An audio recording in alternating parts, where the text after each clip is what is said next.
नमस्कार मंडळी, अन्नपूर्णा खाद्य पाककृती या चॅनलमध्ये आपलं स्वागत आहे. आज आपण काठियावाडी पकोडा हा घरच्या घरी कसा बनवायचा ते पाहणार आहोत. त्यापूर्वी आपण या रेसिपीचं साहित्य बघून घ्यायचं आहे.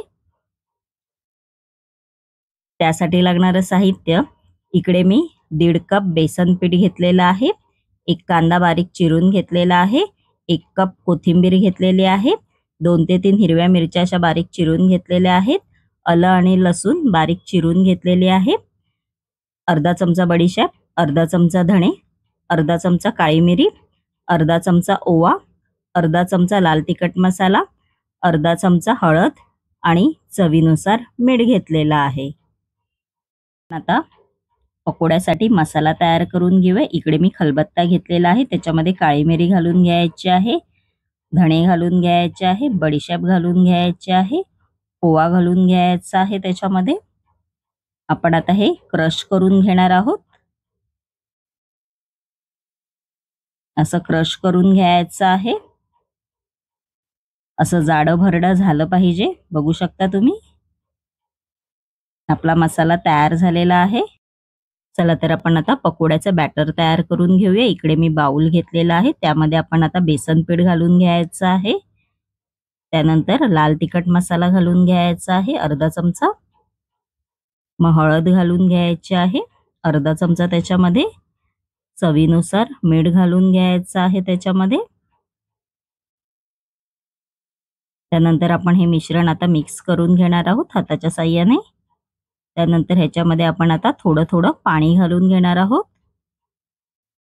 मग मिक्स करून घ्यायचं आहे हाताच्या साहाय्याने. असं बॅटर झालं पाहिजे. बघू शकता. परत हे जरा 1 ते 2 मिनिटं चांगलं आपल्याला हे फेटून घ्यायचं आहे.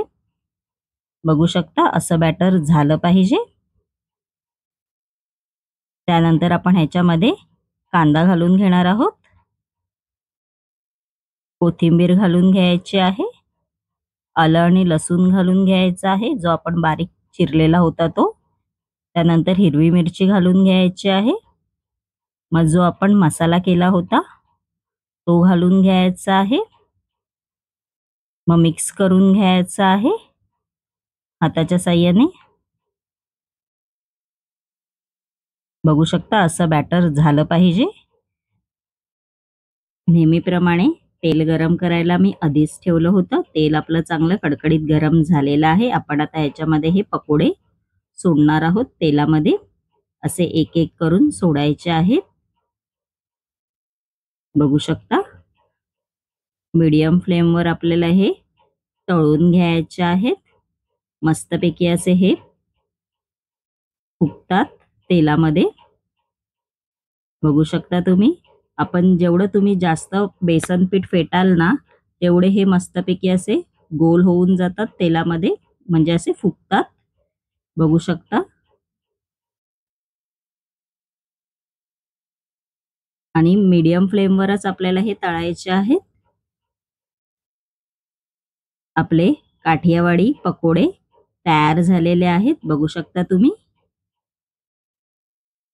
माझी ही काठियावाडी पकोडे ही रेसिपी जर तुम्हाला आवडली असेल आणि अशाच नवनवीन युनिक रेसिपी जर तुम्हाला माझ्या चॅनेलवर पाहायच्या असतील आणि तुम्ही जर माझ्या चॅनेलवरती नवीन असाल तर नक्की माझ्या चॅनेलला लाईक, शेअर अँड सबस्क्रायबर करायला विसरू नका. धन्यवाद.